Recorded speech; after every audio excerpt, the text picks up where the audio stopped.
Just a quick note before we get started.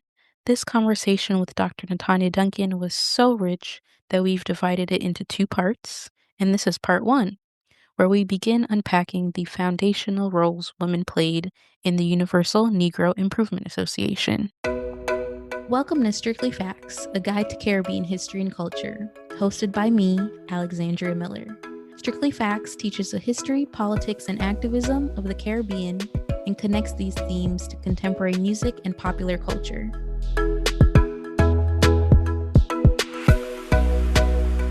Hello, everyone. Welcome back to another episode of Strictly Facts, a guide to Caribbean history and culture, where we explore the rich and complex histories that have always shaped the Caribbean and its diaspora. Today, we turn our attention to the Universal Negro Improvement Association, or the UNIA, an organization known for its groundbreaking work in Black empowerment, Pan-Africanism, and community building. While Jamaican-born activist and now national hero Marcus Garvey often dominates the conversation regarding the UNIA and its 20th century activism, the organization was sustained and propelled by the tireless efforts of Black women. Their leadership, organizing, and vision have too often been overlooked, despite being central to the organization's impact and legacy. In this episode, we are shedding light on some of these women and the important work that's being done about them, exploring their roles within the UNIA, and examining how their contributions helped shape a movement that sparked and spanned the globe, really. And so joining us for this very timely conversation, which we'll get into in our discussion, we are being joined by Dr. Natanya Duncan, Director of Africana Studies and the Associate Professor of History at Queens College CUNY, and the author of An Efficient Womanhood, Women and the Making of the Universal Negro Improvement Association. So, Dr. Duncan, thank you so much for being here and for joining us for this episode. Why don't we begin with you telling our listeners a little bit more about yourself, your connection to the region, and what inspired your interest in this book, and, wider interest, including Black intellectual history, identity, and nation building. Thank you so much first for having me, Sister Miller. I really appreciate it. My interest in the topic actually came as a result of an undergraduate research project. I was a United Negro College Fund Mellon Fellow, and in my junior year, we were afforded the opportunity to propose a research grant for our topic. My topic at the time was a comparative study of women in the National Association for the Advancement of Colored People and women in the Universal Negro Improvement Association. I wrote the grant. I get to Jamaica, and as a part of the grant process, I indicated that I would do interviews, believe it or not, with Rupert Lewis and Patrick Henry, who had completed a collected essays volume, Garvey, his work and impact. And so I go to Jamaica, to University of West Indies. I spend some time with Patrick Bryan. Full disclosure, I'm a child of the diaspora. My mother and Patrick Bryan's wife were best friends and went to Shortwood Teachers College in Jamaica together. And so I was, afforded a little grace in terms of connecting with him and then getting an introduction to Professor Rupert Lewis. And my conversation with Professor Lewis was an interesting one. I went on and on about who the women were in the NAACP, who the women I had discovered were in the UNIA, what the differences were according to my research at the time, how important I thought this project would be, and at the end of, I think, maybe about 42, 43 minutes, because I recorded our conversation, he says to me, "This is wonderful, but can I just ask you a question? Besides you and me, who else knows the names of the women that you just told me about?" And that kind of set me back a little bit, you know, realizing in that moment that people didn't know the names of the women in the UNIA. They knew Mary Church Terrell, right? But they didn't know that Mary Church Terrell was friends with the membership in the Brooklyn UNIA and used to go to meetings to help them raise money that eventually helped them buy a building, right? They didn't know that Ida B. Wells was one of Marcus Garvey's early supporters and hosted parties at her house in Chicago to get him, started in the area. And she and her husband basically introduced him to some of the more elite African Americans of the period in Chicago that got him entryway into a lot of Black churches and acceptance with Black ministers that helped grow the organization in the city of Chicago. And the same could be said of Charlotta Bass in Los Angeles. So at the end of that, I realized that the project was going to be a little bit different than I had intended. And I went to St. Anne, which is my home parish, and had conversations with people at the time who still remembered Garveyites in the area.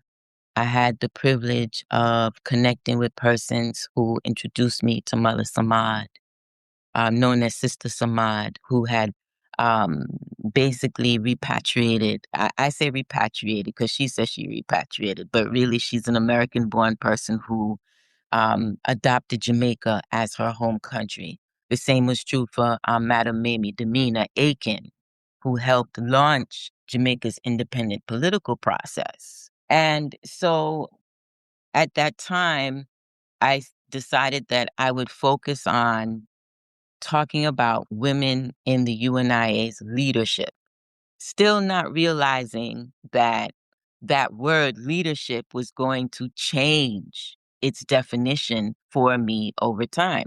Because normally when we think about leadership, we think about people who are like the head, who have a specific title. They're Madam Vice President, they're secretary, they're international organizer, right? But in the UNIA, leadership for women was more organic and practical and realistic than I had first assumed or had been led to believe. But fast forward, I graduate undergrad and I get to grad school, and I have professors who are pushing me on, why is this so important? Why do we care? Right? Like, why do you want to talk about these Black women in this, to them, in their minds, obscure organization? And I couldn't help them understand that the word universal really meant universal, that the organization existed almost everywhere on the planet, right? They're Aborigine people who belong to the UNIA, right, in Australia. And that legacy is actually lived out during the Black Power era as well. And so there's this long-standing connection in South Africa, in Ghana, throughout the United Kingdom, in Nova Scotia, in Halifax, and in South America. And so I'm trying to find a way to convince them that this is a viable project. And I end up in the library, going through the New York Times, reading, looking for any mention of the Universal Negro Improvement Association. Anything that would be like my showstopper, my aha, this is why I have to finish this project. And I come across the assassination of Laura Kofey. And up until that point in my life, I believed that only Black men got assassinated, right? Black women, because the image of the civil rights woman, right? She have her pocketbook, she have on her Sunday church shoes, she have on her hat, she has on gloves, she always look like she praying or she about to serve fried chicken, she's singing in the choir, right? There was never this idea that Black women were disturbers of the peace, right? And they were always marching along beside somebody or working in cooperation with, or they belonged to some larger organization. But this idea of this woman being assassinated, it just stopped me. And the questions changed. What was it about women in the organization that made people scared, uncomfortable, or feel threatened, so much so that they had to silence a Laura Kofey? That then brought me back to a question that I had been playing with from the start of the project. What happened to Amy Ashwood? Why is Amy Ashwood not a part of the historiography of the UNIA? How come they wrote her out of the story? The divorce could not have been that bad, right? She still had all of these UNIA friends, from what I could tell, because she, periodically would pop up in correspondences and so forth. And then I knew all about her in Manchester and her interactions with W.E.B. Du Bois and George Padmore. So what happened? Why she fell off? Then I realized that there was a sort of silencing. And I couldn't decide if it was the fault of the historians who were looking to rescript, retrieve Marcus Garvey himself and the Universal Negro Improvement Association as his mission, and that we just hadn't gotten to this other part of the work yet because we still had some fixing to do, right? Or was there a deliberate, um, willful ignorance, so to speak, about the role of women that emanated from within the organization itself? And that led me to start reading the Negro World like it was Bible, like it was the last book of the Bible, chapter and verse. And that's where I found the women, their names, their addresses. They were very brazen. They put their address in the Negro World. So then I could go and look for them in the formal government records, right? In the census data, in the city registry. I could look at mortgage deeds. Some of these women actually owned homes. Oh my goodness. And see how their activism played out really under the radar of the powers that be.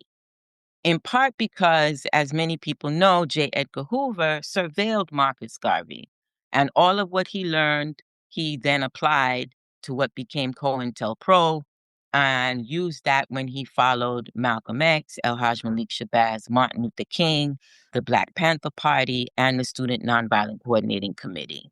And so his attention, lucky for me, was not only on Mr. Garvey, but on people immediately close to him. One such person was Henrietta Vinton Davis.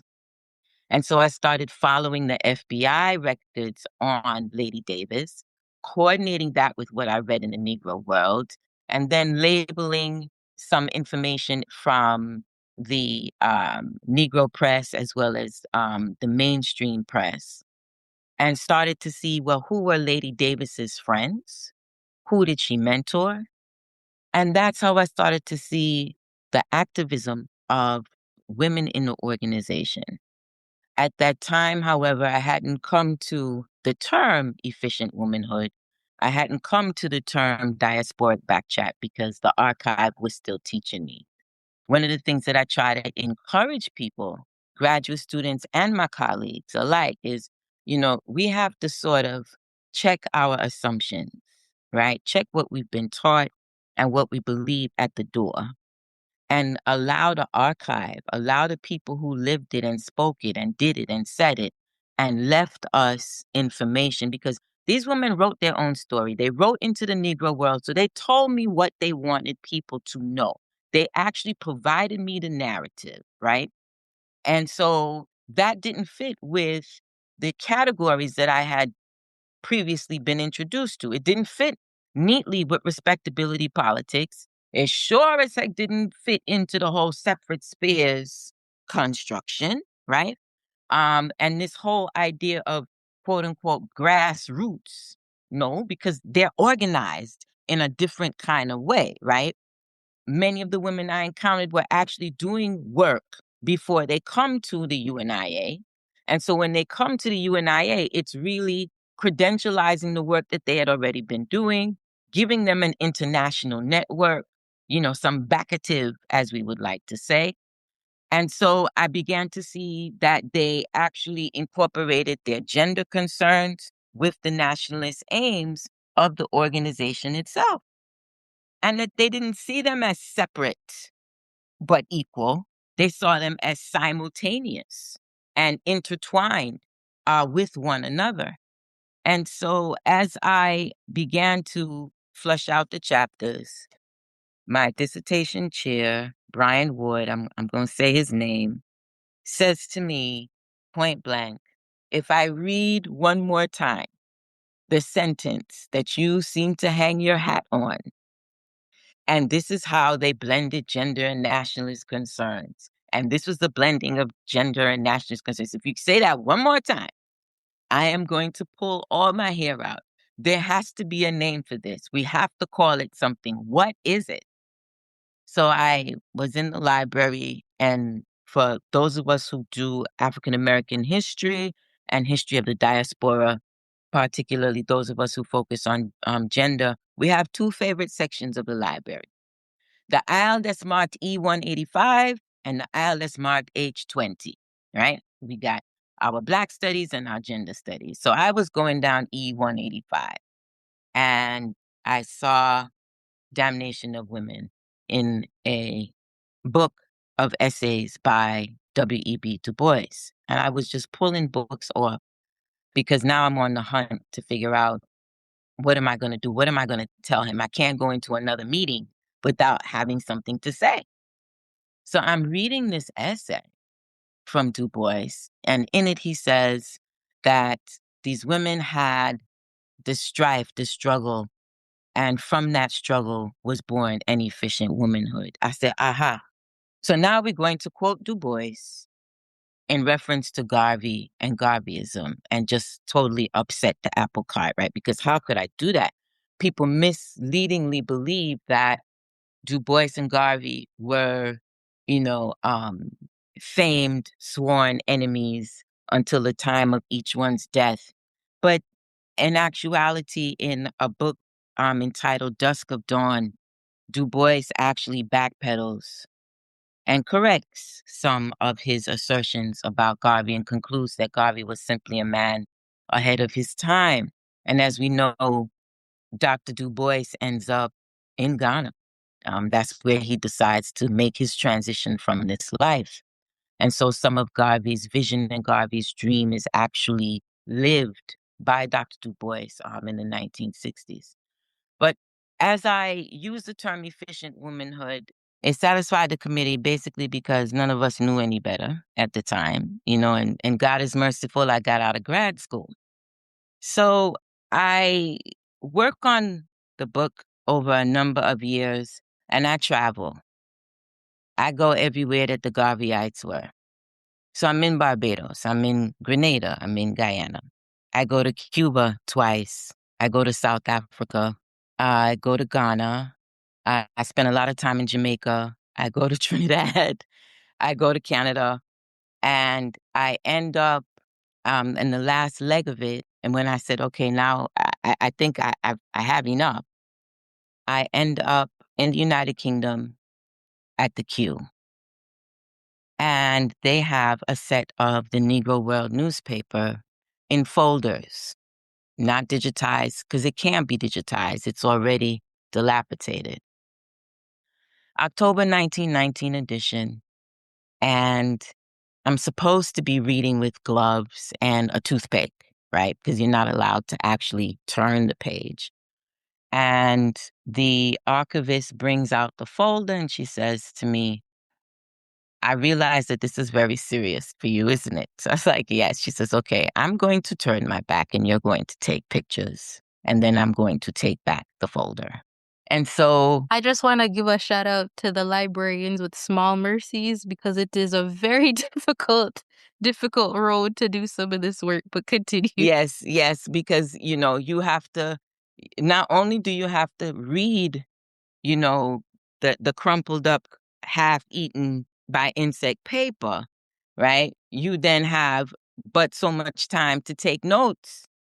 And so I, whipped out my phone, which I wasn't supposed to have. And I started taking the pictures, and I took picture. I took 3 pictures of the same page, and then I would take a picture of a section of the page, and so to make sure I could zoom it up and blow it out. And in that, I landed a speech from a woman named Hannah Nichols, who actually called for an efficient womanhood. And so I realized that there was divine intervention in the day that I found the term and decided to use it in the library while at University of Florida. And I appreciated the challenge from Deborah Gray White at the time, who asked me, well, did they use that term? Why do you keep using that term for them? If they didn't say it, then why are you saying it? And it sort of pushed me to, okay, either I'm going to change it or I'm going to prove that this is theirs. Not knowing that I would actually get a chance to prove it, I was trying to, and just being honest, I was looking at the League of Colored People paperwork, their magazine and their papers, and really at trying to excavate Amy Ashwood's life in England to see if there was anything in there that I could use that would help me. And instead, this was the answer that I got back from the ancestors in the universe. And so that's how I then was able to rescript the introduction and solidify the use of the term "an efficient womanhood" for the text. And I know that's, a long-winded way of answering the question, but I think it's important for people to understand process and that the writing is never fully done or fully finished. It's what you know at the moment that you're able to write about. The questions that you ask or the questions that are asked of you stretch this thing, push this thing.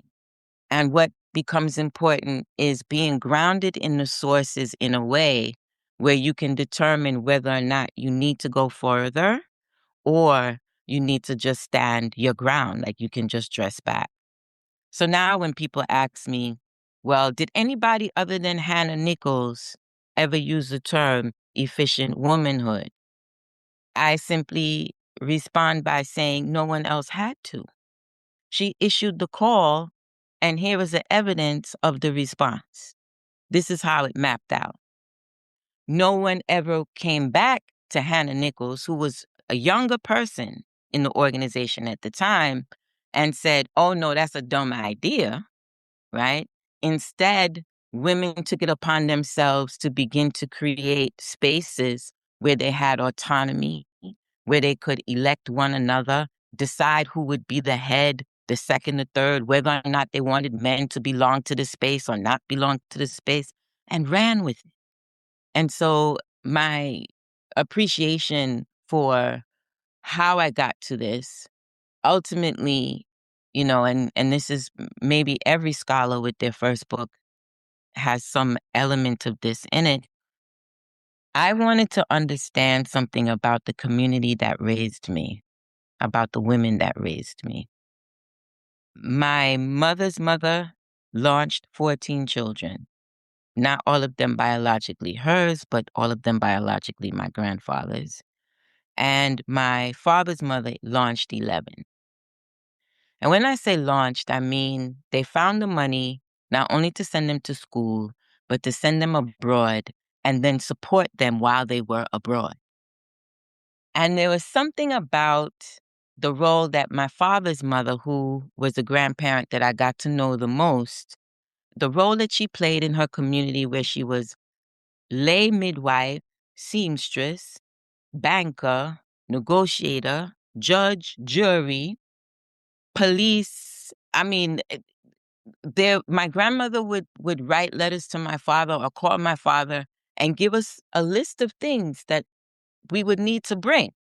And my father's like, what are we doing with how many bottles of mercurial comb? Why and because she have this person to look after and that person need to keep some in their house and blah, blah, blah, and understanding that was a way in which she provided care, the politics of care and the awareness for politics of care that had nothing to do with a government official, a JP, a MP, a council person. Like, what are we doing right here in our little community, in our little district, in our little village to make sure that the things that young people need, young mothers need, are addressed. And understanding that this was something that she chose to do based on her own life experience helped me to understand what the women in the UNIA were doing, how valuable it was at the time, and how underappreciated it has been historically. And so that was my other, entryway into the work, was really understanding who I am and how I got here and what legacy is it that I actually belong to and participate in. Thank you for that introduction and also alluding to many of the questions I have for you. And having read An Efficient Womanhood, I think it maps for us, as you said, the genealogy of how books really come to be. As a grad student myself, I'm like, this dissertation already has taken many years for me, right? But to understand, upon even transforming from dissertation to book, this is for some people, decades long, even longer process. And as you said, letting the archives guide you, I found that really beautiful. And I think important for listeners to understand that, like, the writing of history, the historiography doesn't come in just a moment, right? It doesn't just come in a second. It's a myriad of experiences and a journey, really, that takes, the author, the historian, to get from point A to point B. I do, for a little bit, want to map out for our listeners just some important points. We think of the UNIA, I think we think of Garvey a lot, right? And even to an extent, Garvey's influence on later generations of Black activists. But I do sort of want to map out for our listeners that the United Negro Improvement Association and African Communities League was founded by Garvey and first wife Amy Ashwood Garvey in Jamaica in 1914 as a response to the systemic oppression and disenfranchisement of Black people across the globe. Many of its missions included, promoting racial pride, economic self-sufficiency, unification of the Black diaspora, and as you pointed to, had locations and, chapters really spanning across the globe. Very impactful newspaper, the Negro World, read by over 200,000 people. But the point that I'm sort of wanting us to get to, as you outlined for us, is this notion of women's leadership, right? And what that looks like. But also the fact that there's these myths, I think, that surround this idea of women in the UNIA. So you sort of mentioned the two Amy's, quote unquote, as it's often discussed. And by that, we mean Garvey's first wife, Amy Ashwood Garvey, and his second wife, Amy Jacques Garvey. There's also, I think, a whole slew of other women who sort of get mentioned briefly in terms of their affiliation or their identities as Garveyites. I think some people often talk about Malcolm X's mother, Louise Little, who was born in Grenada, as being a Garveyite as well. But I definitely do want us to start with talking about Amy Ashwood and Amy Jacques. For you, and as you sort of were also alluding earlier, I think your book does a tremendous job of really cementing Amy Ashwood Garvey in the story of the UNIA. As you said, she doesn't get her sort of due process in a lot of the historiography. And so why was this really an important part of the process for you? How is this sort of similar and or in direct opposition to the imprint Amy Jacques Garvey left on the organization?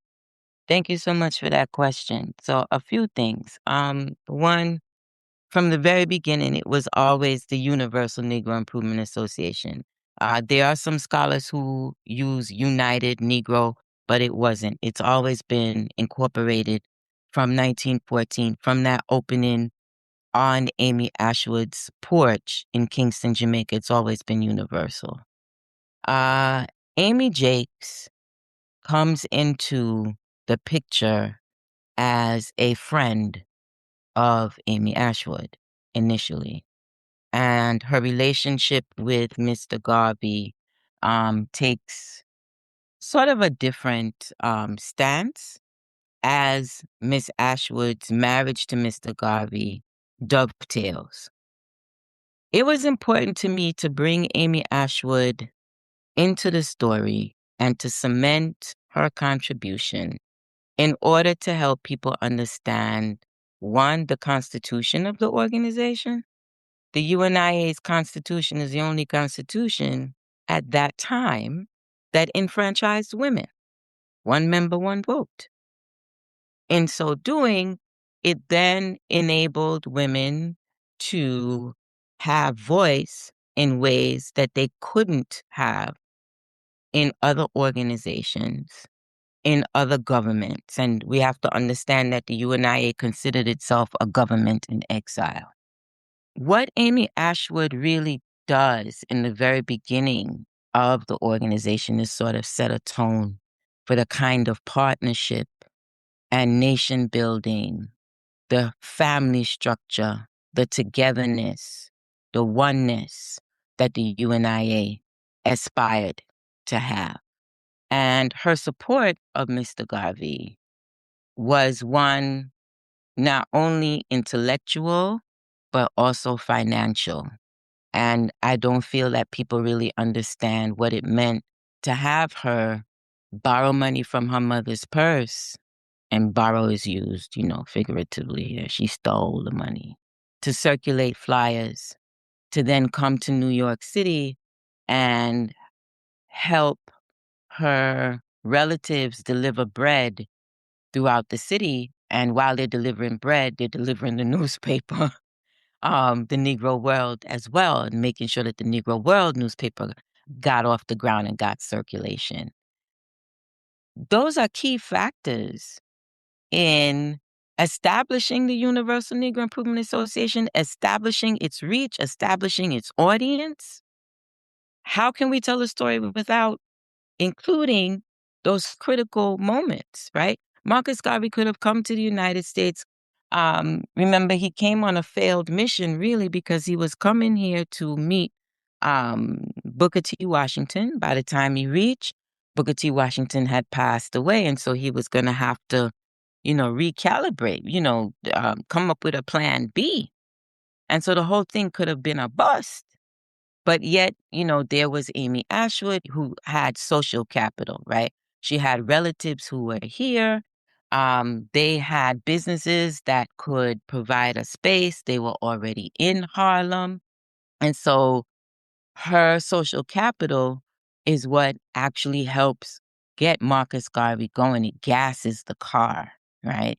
This is not to take away from Mr. Garvey himself as a speaker, as a leader, as a person who was a visionary, right? But he didn't do this alone. He didn't do this by himself.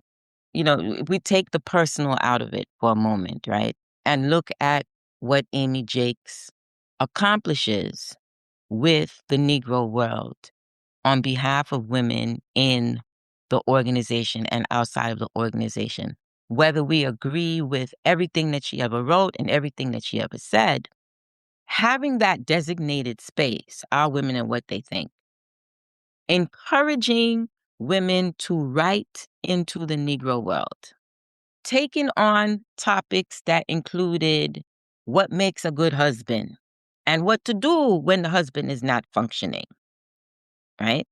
What does it mean to support a Black business and why some Black businesses should not be supported, right? Generating that kind of conversation in 1922, 1923, 1924 is significant in understanding how Black nationalism evolves, how it spreads. And that she did it as the wife of, right?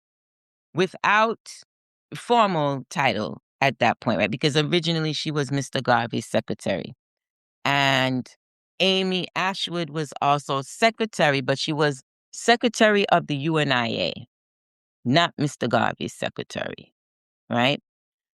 That they held these offices, read correspondences, responded on behalf of Mr. Garvey or on behalf of the organization means that they are then now scripting the voice that people hear and what people see, right? They are becoming arbiters of the image of the organization and of Mr. Garvey. And so understanding that Amy Ashwood set a trend, so to speak. She set up a paradigm, right? she befriended persons that would not normally be in Mr. Garvey's camp because they shared a similar goal, a similar aim. And Amy Jakes comes to also participate in that way. So they establish, without giving it a name in that moment, the first leg of what efficient womanhood is. Amy Ashwood married Mr. Garvey because Mr. Garvey had a brain, in her opinion. He was about something, right? And so what did it mean to be a race woman? What did it mean to be a race man? Now, when that race man or that race woman no longer seemed to be on the same page with you or did not share the same ambition, then it was time to move on to the next thing.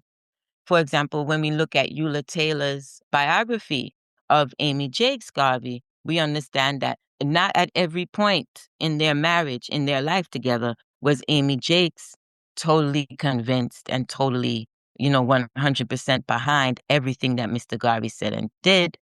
But there's negotiation, and that's what makes it an efficient womanhood. The negotiation, Amy Ashwood's willingness to negotiate, to refuse to give up on the name Garvey, to refuse to relinquish the name Garvey. Why? Because she helped build it, because it was an access pass, because it was internationally recognized, and she had contributed to making it internationally recognized, and so it would garner her audience. Now, what she did once she had that audience was specifically and uniquely Amy Ashwood, right? And her manifestation of the autonomous aims of the UNIA that led her into partnerships with persons that Mr. Garvey never had access to. The George Padmores of the world, Ras McConnell, Jomo Kenyatta, CLR James. She's in her restaurant, the Florence Mills in the UK.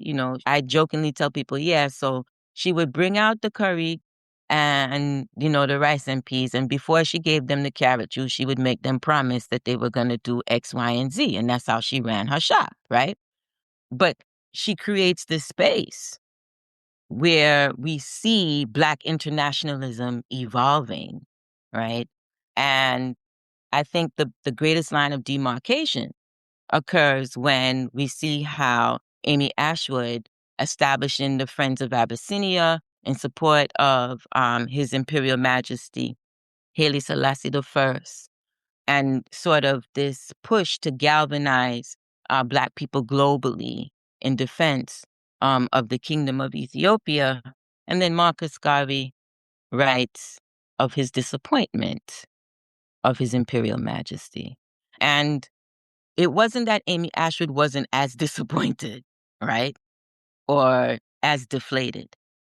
But again, the efficient womanhood negotiation, what do we say in public? How do we act in private? How do we act in public that is influenced or motivated by how we align ourselves in private, right? I mean, Jomo Kenyatta becomes the first president of an East African country, right, out of that group. She is supporting Lelempo Solanke and the West African Students Union, the WASU, right? And these are all inroads to, okay, we're going to build independent African nations. And so we're going to educate independent African minds so that we can overthrow colonialism. Are we disappointed in what has happened? Clearly we're disappointed, but in the meantime, we have to start pushing, right? And this is how we get involved with the League of Colored Peoples. And so we refashion. We don't come out publicly and say, Haile Selassie has let us down, right? But also recognizing that in that moment, Marcus Garvey is mourning the loss of the symbol, right, that Ethiopia represents, the loss of an opportunity that Ethiopia represents, because, Liberia is now a no-go, right? And there's no turning back, there's no coming back to Liberia by the 1930s. And even in that, we see Amy Ashwood and Amy Jakes attempt to course correct Mr. Garvey's assertions about one Africa, a united Africa, and Liberia being the right place. We see Laura Kofey attempt to present Mr. Garvey with alternatives, right? And this is why the book opens with Amy Ashwood and ends with Laura Kofey, because really what I'm attempting to politely comment on, and as well as with the quote from Louise Little, is how we've created this grand narrative, ignoring the very loud silence about the cost of all of this, right? The UNIA and Marcus Garvey's push and commitment and drive towards it made Amy Jakes unhappy in her marriage. She was married to someone who was not the best provider at points in their marriage, right? And this is true of all activists to some degree. They're not physically present for their family in the way that their family would want them to be. In Amy Ashwood's case, she and Mr. Garvey disintegrated, polite word. And from there, Miss Ashwood decided that, she would find a better way, another way, but remain committed to the aims and objectives of the Universal Negro Improvement Association, and lives a Pan-Africanist, feminist life that, I argue needs more consideration than it has gotten in recent years. And I think, although we think of Amy Jakes as Mr. Garvey's chronicler, truly his first biographer, and the champion of all his causes, we also have to realize that the plan that was hatched on Amy Ashwood's porch between herself and Mr. Garvey is the plan that she stuck to, so much so that when they ran into each other in the UK, they could speak decently to one another because they still had that in common. The betterment of the race, the progress of the race was something that they both held dear. And so I just see sort of a passing of the baton from one Amy to the other. Other folks read it differently, and that's fine. I believe that Miss Jakes just simply built on a foundation along with other women that was very much so cemented and laid and smoothed out by Amy Ashwood. We're going to pause here, but don't worry, the conversation continues. Be sure to join us for part 2, where we dive even deeper into the labor, leadership, and legacies of women in the UNIA. Thanks for tuning in to Strictly Facts. Visit strictlyfactspodcast.com for more information from each episode. Follow us at Strictly Facts Pod on Instagram and Facebook, and at Strictly Facts PD on Twitter.